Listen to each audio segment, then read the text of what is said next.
Some rules seem so simple, right? Like, don't steal. Easy. But what if I told you that simple rule opens up this huge, complex puzzle about what it even means to own something in the first place? Okay, picture this. You're walking down the street, and you see these beautiful autumn leaves just lying there on the sidewalk. You pick one up. Have you just stolen something? I mean, that sounds crazy, doesn't it? But believe it or not, this one simple question is going to unlock the entire ethical puzzle we're digging into today. So, this all comes from the second Buddhist precept. And on the surface, it seems totally straightforward.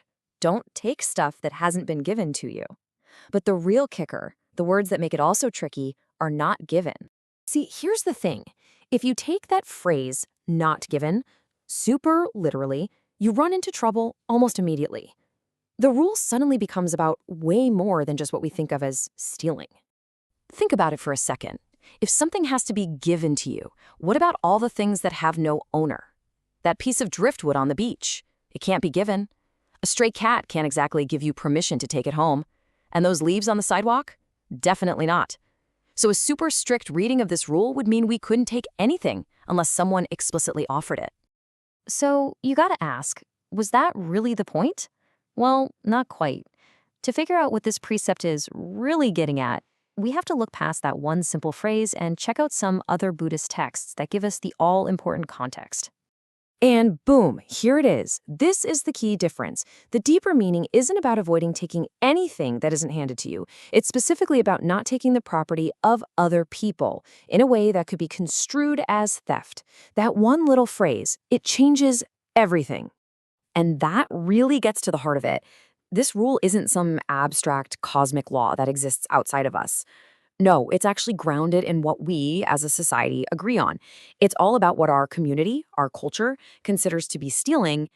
In fact, the Buddha tied this ethical rule directly to, well, actual laws.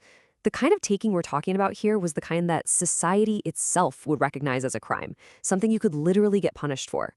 This really roots the whole idea in the real world of human agreements. Okay, but wait, there's another layer here. It's not just about the act itself, or even about what society thinks.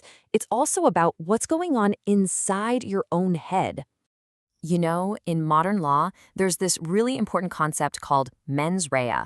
It's Latin for guilty mind. And it basically means that to be guilty of a serious crime, you usually have to know you were doing something wrong. Your intent matters. And what's amazing is that a very similar idea is right at the center of the Buddhist understanding of theft. For instance, the ancient texts talk about a monk who takes some wood from a raft that he thinks is broken and abandoned. In his mind, it's just discarded junk. Now, even if he's totally wrong and the owner comes looking for it later, that initial act wasn't considered theft. Why? Because his intent wasn't to steal.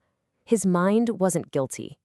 Okay, here's a great little thought experiment from the texts to really drive this home. Imagine you come across a pig that's been caught in a hunter's trap. At this point, that pig is the hunter's property.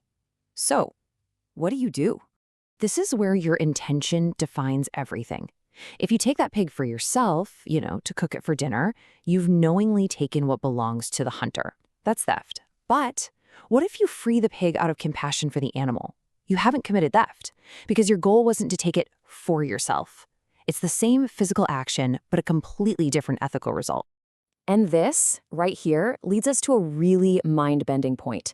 If what counts as theft is defined by what society agrees on and what your intent is, then the whole concept of ownership must also just be a social convention.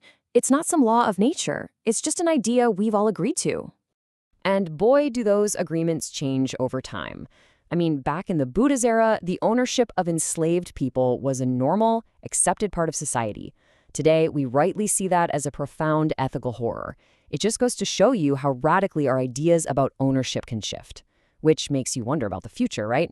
Will we one day decide that nature itself can have rights of ownership? Now, I know what you might be thinking.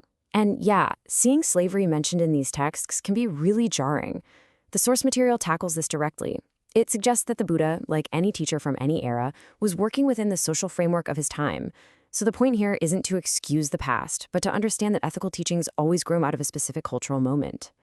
So where does all this leave us today? How do we take this ancient, flexible, context-heavy rule and actually apply it to our incredibly complex modern world?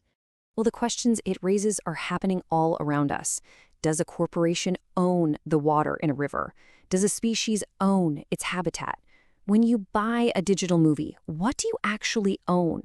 These are all fiery, modern debates about the social agreement we call ownership. But here's a really fascinating, kind of radical idea that comes out of this. What if we started to expand our idea of ownership? What if we legally recognize that a river or an entire ecosystem has rights? We could actually use this concept of ownership to protect the natural world from exploitation. It completely flips the script, turning ownership from a tool for greed into a tool for care. So when you boil it all down, what have we learned?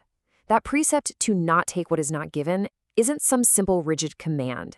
It's a practice, it's a training and awareness. It asks us to pay attention to our society's agreements, to be really honest about our own intentions, and, crucially, to be willing to let our ethics grow as we learn more about the world. And that leaves us with one last massive question. If ownership is really just a story we all tell each other, a set of rules we've agreed to play by, well, that means we also have the power to change that story. So the real question for all of us is which of our current ideas about who or what can be owned are ready for a rewrite?